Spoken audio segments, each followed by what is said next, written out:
Hello, amazing one, and welcome to this episode of the Sassy CEO podcast. I'm your host, Paula Bailey, and in today's episode, I have the great pleasure of chatting to the awesome Sarah Laruffa, who is the CEO of Accounting Angels. Now, Accounting Angels is an Australian bookkeeping company based in Melbourne and Sydney, but they service the entire nation, and they are passionate about helping Australian businesses really create better cash flow. They're a bunch of bookkeeping and business geeks, and they just really thrive on creating really conscious and smart strategies to help business owners do more of what they love and worry less about money. So Sarah is a really passionate CEO. She's a classic visionary, and like a lot of visionaries, when she first came to me, she was really, really frustrated at her feeling unable to really translate that big vision that she had out here and like bring it down into reality and get her team on board to do that too. She's been part of the Sassy CEO collective for about 2 years. And in this episode, we have a very raw and honest conversation about what it's like to manage a business that's growing quite rapidly, what it's like to manage team, and dealing with the anxiety of the ups and downs of having a business that feels out of control. I think this is a really important episode if you're out there and you're running business and you feel that sense of anxiety. We don't talk about that nearly enough. And Sarah gives a very honest account of what that's been like for her and how she's really managed to get on top of that so that she can thrive and move forward, not only in her life, but also in her business. So if that's hitting the mark for you, I really recommend that you jump in and listen to this episode.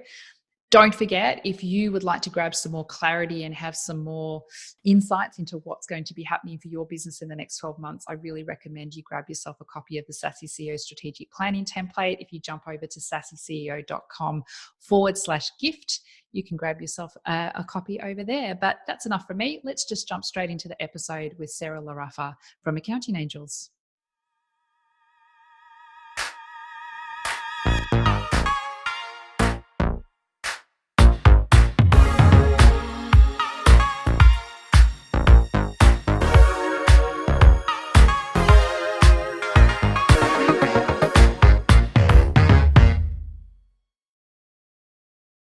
Hey, Sarah, thank you so much for joining me today here on the Sassy CEO podcast. It's so nice to be joined by one of the other Sassy CEO members on the podcast, and I'm really grateful for your time today. Thank you. It's really exciting to be here. Awesome. So you and I have known each other for a little while now as you've been getting stronger and stronger as a Sassy CEO in the collective. But I often wonder to myself, because we've never really spoken at length about how the business of Accounting Angels actually came to be. Because I know a lot of businesses kind of just get started by accident and then they grow. And you've grown, a pretty impressive business. So how did it actually get started? So I always had a few clients in and around my corporate jobs. And I would tend to kind of flip between, I worked for myself to corporate and back and forth. And it wasn't until I got to the point where I kind of worked out what would happen if I put on staff, and it kind of started to, take the picture that it is now. Luckily, at the time, my mum had gone into retirement and had some funds she could contribute. So I actually rang her after a client meeting and went, so I've got this idea. And that turned into her contributing, I think it was about 50 grand at the time, to put into staff. You had this whole vision, didn't you? You had this vision of what would happen if I put team on and, started to actually, amazing. Yeah, so I remember actually leaving my work one day, going straight to my aunt's house, going, I need paper. And I literally wrote out the plan of what it would look like to have staff. I went, that could work. And then it just kind of happened from there, I think. And it just became this freight train that I couldn't stop. I guess one of the biggest changes was we also brought on my best friend as an operations manager. So that really meant that I had someone that knew how I worked, but also knew the vision, which was really cool because she'd been there from day one. And I think a combination of having a different package and then also having the right team members, as I said, it just became this freight train, and all of a sudden we're 12 employees in, and I think it's going faster than ever. So that's, I guess, the basics of the story.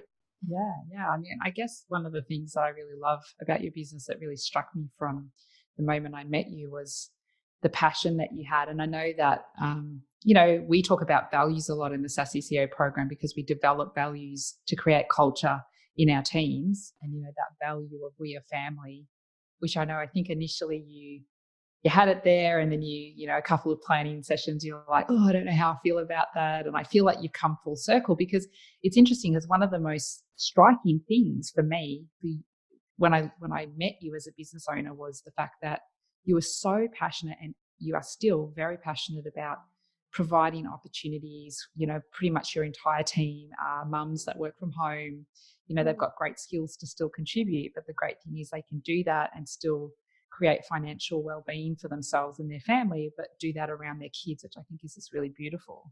Yeah, absolutely. That's one of the things that is really important to us, and one of the things that I think makes us different, because our staff are super committed, because they know that the work balance they get with us, they're not necessarily going to get elsewhere. But also because it is one of our values, we find that everyone sort of just becomes their own little place in our little family, which is, it's really lovely. It means that coming to work's a lot nicer, which is good. But Absolutely. yeah, it's definitely very important to us. But to be fair, it wasn't always like that, was it? No, absolutely. So tell me a little bit more about where things are at, because I know you sort of likened the business a bit to a freight train already, which I remember you actually using those words when we first spoke. Feels a bit heavy and scary. But tell us a little bit more about where you were at. What point were you at in the business when you decided to join the Sassy CEO? I think I was feeling a little bit out of control and a little bit frustrated that I had this vision, but no one could quite see it the way I saw it. I remember likening myself once to the CEO of Google, trying to get everyone to see that this is where we could go. This is where they were at. Like, why aren't you all seeing this? And so that's sort of where I was at. I was also very exhausted, because I was finding I was setting a lot of stuff up, and it either wouldn't work, or wouldn't work how we thought it would work, and wasn't really sure where to go. So I think that's sort of where I was at back when we first started to speak. Yeah. And so what made you decide to actually, jump in and join the collective at that point? Because, it's pretty tough when you're feeling overwhelmed and exhausted and frustrated. Sure. I think a lot of it came down to you, but then also the fact that it was a group. We'd met with or worked with quite a few coaches, and for us, we really wanted someone that had concrete experience in business as well as all the mindset stuff. And we hadn't found anybody that had the two. They either had one or they had the other, where we found that you sort of had a nice mix of both, which was really good. I think also for me, the idea of the collective and a whole bunch of business women coming together was a really lovely idea. All my team are all across the country. So I was sort of spending a lot of time sitting at home or talking to friends that weren't in business that just really didn't get it. So that's sort of what made me want to jump in and be part of the collective. Love it. So good. And so you mentioned mindset. I'd actually love to know, what do you think so far have been the biggest mindset shifts that you've had? I think seeing myself more, no, not even seeing myself, allowing myself to see myself more as that leader, as opposed to just a bookkeeper with an idea. Because for a long time, that's sort of how I felt. When now I kind of feel like it's okay if I don't do bookkeeping today. The girls are doing that. My job is something else. I think It's I remember, massive. it's huge. Yeah. I think I even remember really, stressed out a few times because I was like, I don't have a job anymore. You're like, yeah, and You do, but it's just something it's different. different. So I think that's been one of the biggest ones. And I think Because it feels weird, doesn't it, when you finally sort of allow your team to do what they're meant to do and you get out of their way. Because I think a lot of business owners say they want the team, say they want the freedom, and then kind of they don't do it on purpose, but unwittingly, or unconsciously, they go and they sabotage and want to interfere with what's going on, when they should actually be starting to step into actual higher level stuff so the business can actually grow. Absolutely. And look, I'm not perfect. I still do it from time to time, but I'm much better at catching Okay. myself. I mean, I think that's the biggest thing, the awareness. No one is perfect. It's all part of growth, which is usually why we choose to be in business, to grow, right? So what was it like coming into the Sassy CEO Collective? Because it is a community, and I still do remember that was one of your concerns. I think you felt quite nervous about that, having been doing a lot of things on your own for a long time. Tell us what that was like for you. The first one was pretty petrifying going in until I was there. I literally had these visions of being trapped and not being allowed to leave, I think was what I had in my head. which we're not a schoolroom. We're not a I know, school. of course, but that's how it felt. It was like, Yeah. oh, But I think it's normal, right? Because I think, you're brought up to sort of, if that's your experience, it's like you're in a classroom. When you're a kid, you can't leave the classroom. If you're not liking that situation, you're trapped. So, I think we sometimes forget how much those experiences that we have when we're younger can actually really affect us when we're older. Absolutely. And I went to boarding school, so I wasn't even allowed to leave ever. Oh, my goodness. So now my mind's blown. I get it. Yeah, no, but when I finally got there and started to get into what we were doing, I definitely was a lot more calm. The girls were absolutely lovely. And I think because you're so selective in who you let in, I think you find your place in the group quite quickly. I was expecting kind of these, perfectly make-up healed girls and me there in my comfy clothes going, oh, I don't think I should be here. But it wasn't like that at all. Everyone kind of had their little place and everyone was so welcoming and there was none of that. I think I find sometimes when women come together, it can be really cliquey, and I don't know why your group just is not like, well, I do know why, but your group is just not like that at all. It's honestly just like everyone's so accepting and everyone's so focused on what they're doing that allows you the space to get in to do what you need to do. Well, we should be empowering each other, not dragging each other down. So absolutely. Were there any surprises for you? Probably two. One was the caliber of women that are in the group. They really are genuine business owners, not just I'm thinking of starting a business, which really helps instantly up level your brain because you kind of want to be part of the group. So you start almost automatically thinking as big as they are. But then also, obviously, you are the loveliest person ever. However, so when I first met you, I was like, oh yeah, she's so friendly and lovely. But when it comes time to kind of pull out the honest truth or kind of hold us accountable, you do it very, very well. Give you a loving punch. Yes, I've definitely had a few. Slap some sense into you. No. Yeah. Well, it's important. It's always done from a space of love, but ultimately you come into these things because you want to grow, and I believe we're all here to do extraordinary things in this world if we just get out of our own way. So that's my job, to hold the light and help you see the path that you should be on, that you asked me to help you get on. I didn't choose that, you chose that. So I think it's quite funny when I think a while ago I messaged you about an idea at like 7:00 at night because I had to tell you, and your message back, you're almost like giggling at me, and it's like, yeah, I suggested that to you 2 months ago, and I was like, no, she didn't, and I was like, oh, actually, I think she did. I just wasn't ready to listen. Yeah. Panicking, going, oh my god, I need to do this, and I need to do this, and I need to find a solution for this. Yeah, and it makes a difference being in a group that actually gets it.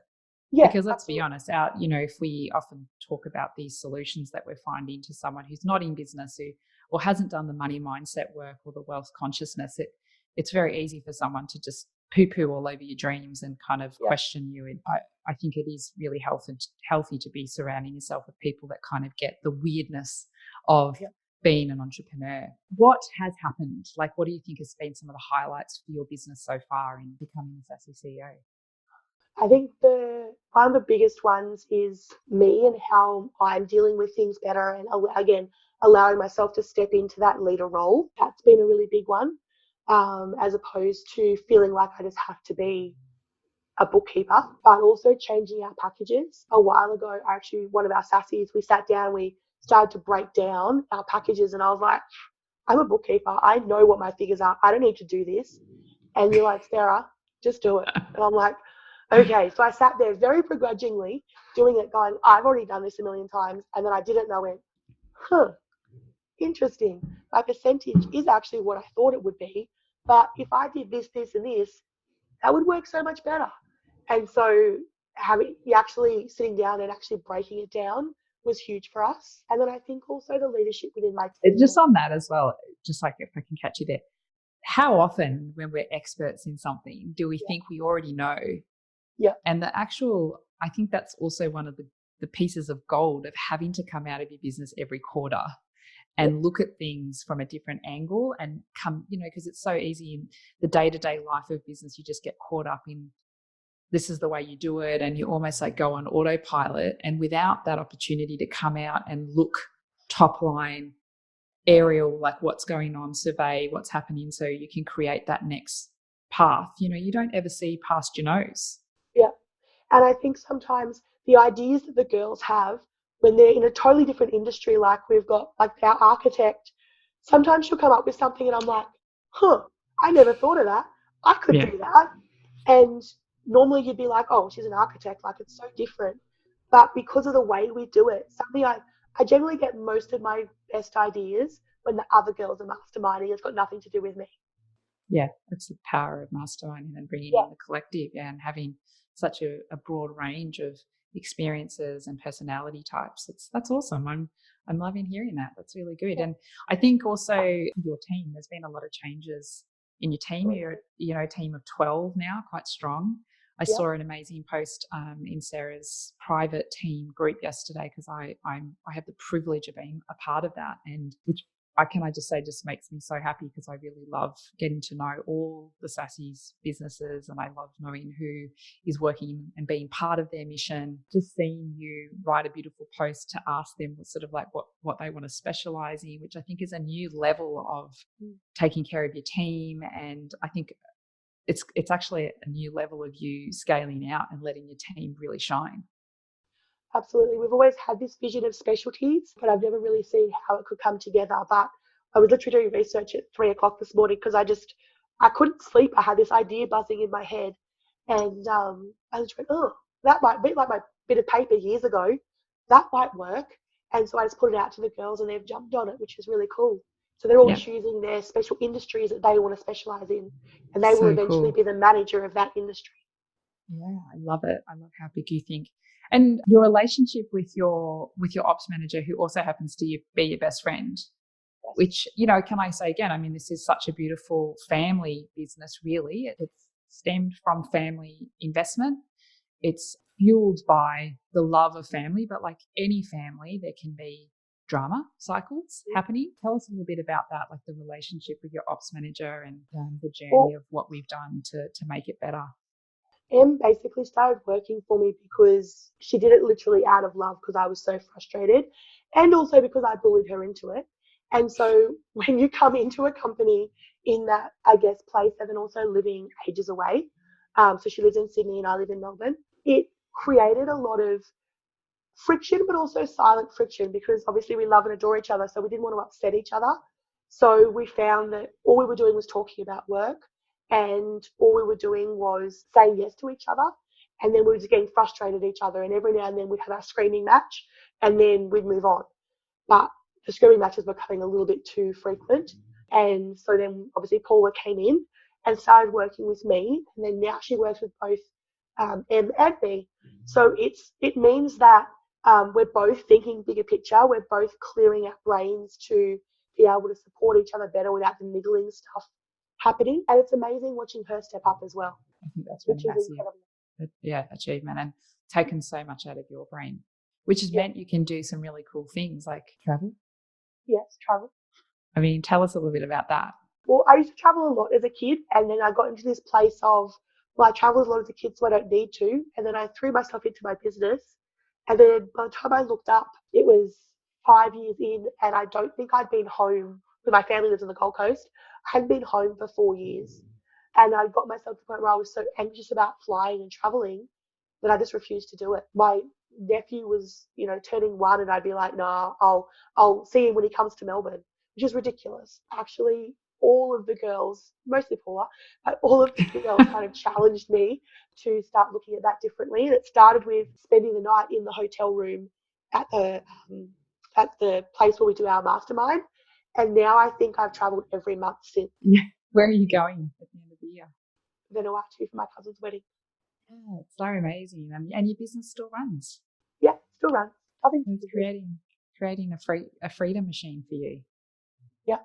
Yeah, so good, because we've set up some really great systems to support client support and client happiness, and also you guys working together as a team. And on that note, do you feel your team is stepping up a lot better now? Yeah, definitely. Yeah. They're all finding I know you were super frustrated in the beginning.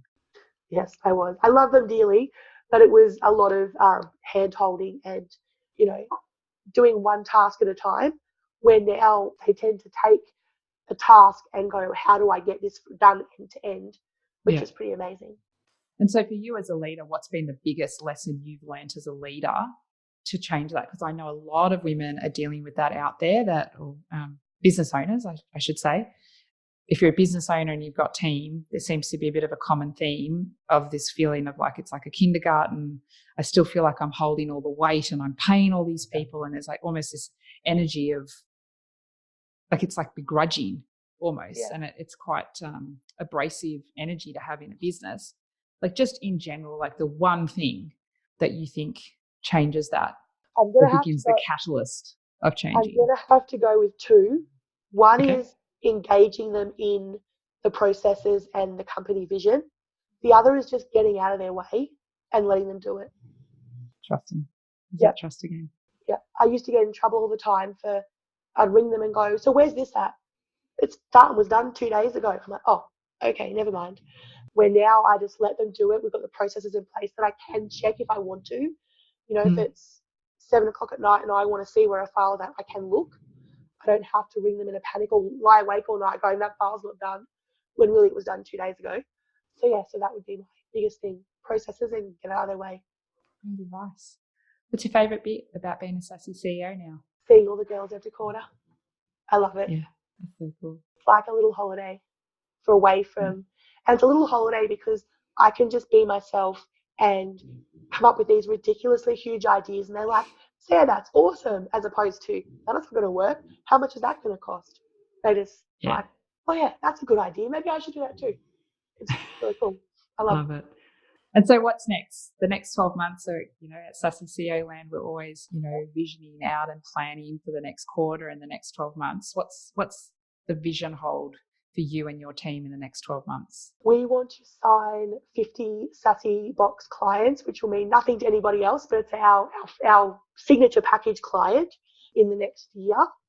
And also we're working on a client portal / 12-month course, something or other, to step them through our way of doing bookkeeping, not just the traditional way of here's my receipts, I'll follow up at BAS time. It's our special way of doing things. So that's my little baby. Love it. Awesome. That's so good. I can't wait to get into planning that and helping you create that vision into reality. So if anyone's listening to this and they want to know a little bit more about the amazing package that you're talking about and how you can help them increase their wealth consciousness and do all things magic within their books, where can they find you? They can look at our website, which is just accountingangels.com.au, or over on our Insta. We post a lot on Insta, behind the scenes stuff of the angels, and we've got I think it's like 60 hints and tips coming as well. So Insta's probably the best place. Brilliant. Well, thank you so much for being here. It's just been so awesome to know more about how this amazing entity that is the Accounting Angels has come to be. I'm super excited to see what the future holds for you and just really grateful for your time today. Thank you. Thank you so much for having me. It's been wonderful. Thank you. Okay, bye. Bye. And that's a wrap. What an amazing episode from Sarah Laruffa. I'm really grateful for the time that she gave.